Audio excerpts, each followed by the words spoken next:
Hello mga beshi! Nandito na naman tayo sa baon serye natin. So, today is giniling day. So, problema mo ba na konti lang yung meat mo? No problem beshi. Ito, padamihin natin yan.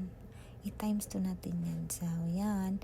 Salamat sa chef ko kasi ginayad na niya lahat yung lulutuin ko. So, pagdating sa bahay, magluluto na lang ako. Yun na lang gagawin ko, diba? So, meron tayong carrots, capsicum, at saka sili. Kasi gusto man siya hanghang daw. So, okay.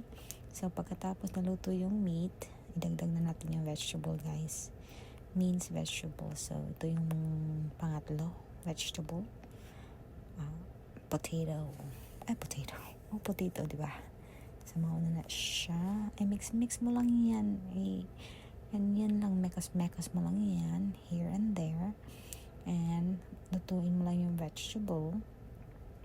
And then, yan na.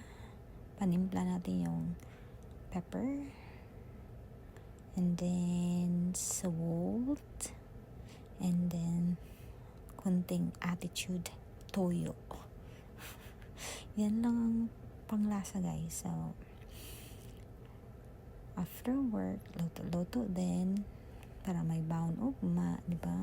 And the day after tomorrow, may baon din, di ba? Mga 3 araw siguro to, guys, kasi ang dami eh.